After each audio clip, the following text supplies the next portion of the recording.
Well, at least they won the national championship last year. Michigan certainly has that into their back pocket because this Michigan team looks nothing like it's looked like in Ann Arbor the last few seasons. There are some serious questions to be answered in Maize and Blue Country. From LA to Piscataway, all Big Ten all year long.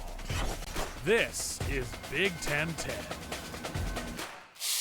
You know, when Texas was able to move the football down the field at will, the first few drives of this game, when they got it going early and often to start off with. Now, I know they didn't score on every single drive, but they were certainly moving the ball down the field, and Michigan's defense didn't really have an answer for the Burn Orange early in this game and really at any time, right, during this football game. When that was happening that early, I said, yeah, I got some doubts. Some doubts were certainly creeping into my head at that point, whether Michigan could hang around late into the third quarter and into the fourth quarter, because it was all, I mentioned in my preview, it was my first storyline. Can Michigan slow down this Horns offense? Can they slow down a Heisman Trophy caliber quarterback like Quinn Ewers? Can they get pressure on Quinn Ewers? No, no, and no. A lot of no boxes were checked early in that game, because when Texas was able to move the ball and score and get out to that lead, pad that lead a little bit early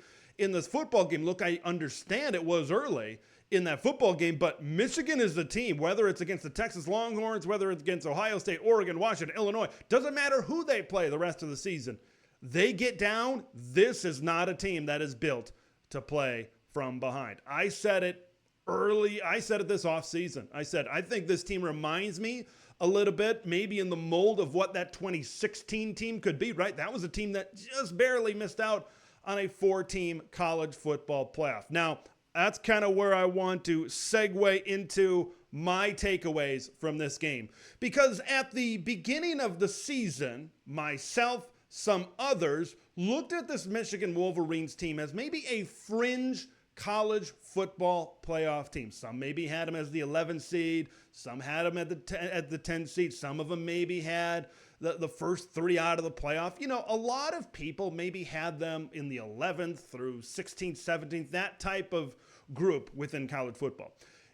If this Michigan team was indeed, and is indeed, however you want to phrase it, a fringe college football playoff team, that was not going to be the result. Look, I understand. Texas is elite. We knew it before. We knew it after. We're going to know it September, October, November, December, maybe even deep into the January as well. Like, Texas is a fantastic football team. They are loaded all across the field on offense and defense. Now, that being considered, when this game is in your barn, and if you are that type of football team, you don't get run off the field like Texas did. Now, Texas is just one data point. You also have to look at what happened last week against Fresno State. I know it's week 1. I know it's the first week of the season. I know Fresno State is a pretty good group of 5 program, but the way their offensive line played in that game, the way their defense, right? I know their defense really stepped it up a little bit later on during that matchup against Fresno State, but overall it was mostly offense, I think, in that game against Fresno State that really drew concerns from me. You combine week 1 with week 2, and it's serious look in the mirror time for Sharon Moore and this football team, because the glory days are behind you. The glory days are behind you. Now, there are things that you can certainly take from this game and that you can learn from going forward, but you got USC in 2 weeks, man. And that USC offense, they can move the football pretty good down the field, just like this Texas Longhorns team as well. When you look at expectations, I think you need to readjust a little bit. You need to readjust because, as I mentioned, you got USC on the schedule. You got Oregon on the schedule. You got Ohio State on the schedule. 7-5, 8-4 is not out of the question. If this team looks like this, if there aren't big changes at Michigan, you're going to see those numbers talked about. There are other maybe even toss-up games on the schedule that you could certainly talk about as well. There are some concerns. There are big concerns because I think coming into this season, we said, yeah, Michigan's got that elite defense. They've got Donovan Edwards back there.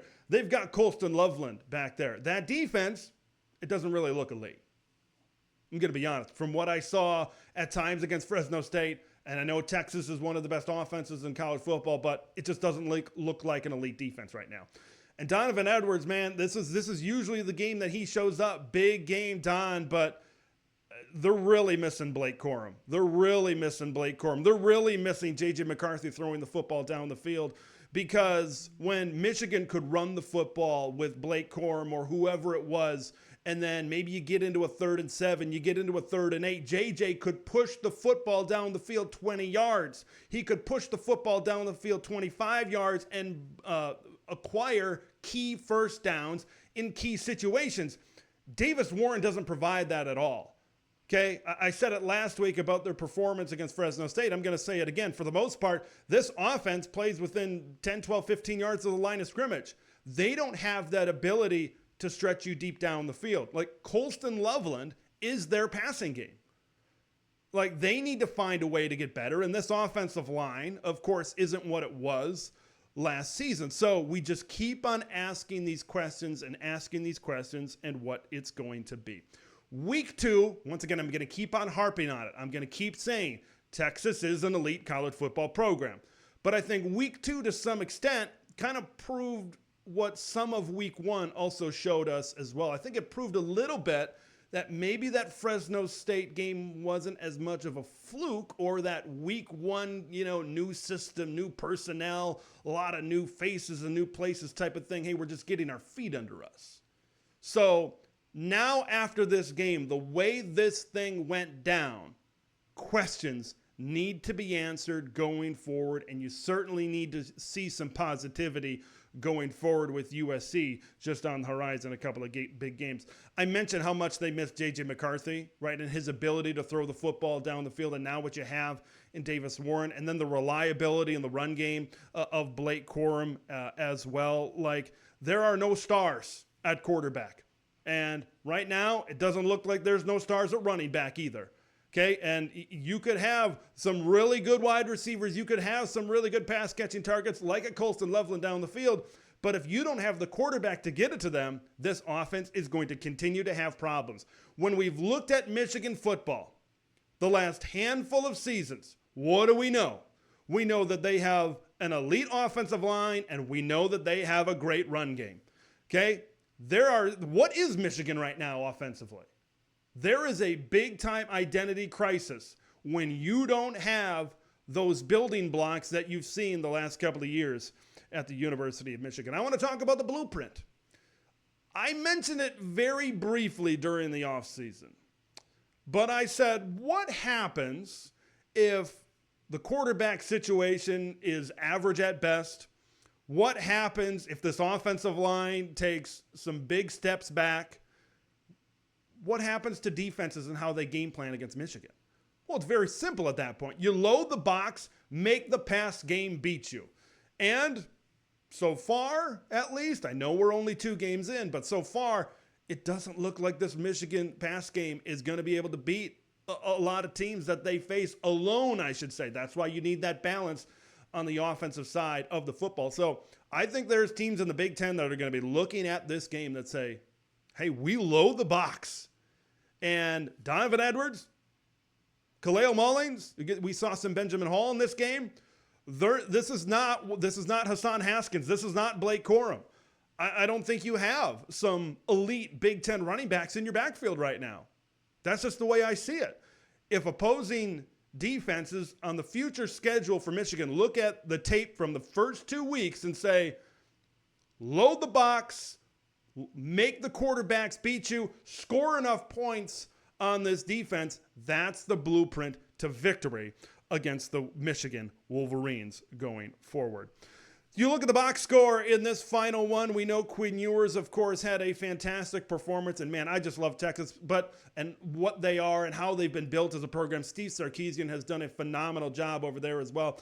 One point that I talked about in my preview was pressure. And this Michigan, I want to give a lot of credit, I should say, to this great offensive line. We mentioned it in the preview. This was a top offensive line in college football, number 2, according to On3, behind only LSU in their preseason rankings. But they were ready. They were ready for what Michigan had up front. They were ready for Michigan and what they were trying to bring at certain points in time to be able to protect Quinn Ewers. Michigan did not get into the face of Quinn, and I think that led to him being comfortable in the pocket, being able to establish that rhythm. And then at that point, it was, like I said in the beginning, it was almost game over. It was almost game over at that specific point in time as well. When you only rush for 80 yards and you're the Michigan Wolverines, I at this point, what this football team looks like, I don't know how many football games, you're going to win very convincingly. So what do they need to do? They need to figure out who they are and what they need to do to win football games. Now, I know some people have thrown this out there. Are they Iowa? Look, I don't think it's that bad. They're not that bad offensively. But maybe take a page out of the book of what Iowa has done the last few years. 2 10-win seasons in the last 3 years because they drag people into this ugly box and make them play that style of ball. How can Sharon Moore and this football team in Ann Arbor get people to play that style of game? That's what they have to figure out. How do we do just enough on offense and really capitalize on our defense to be able to win enough football games going forward? Some big-time questions, folks, to be answered in Ann Arbor, Michigan the next couple of weeks, because with USC on the schedule in just a few, Michigan could be staring an early 500 record in the face. Just a couple of games, 3 or 4 games here into the season. I want to know what you guys think. What do you think about the big-time questions for Michigan?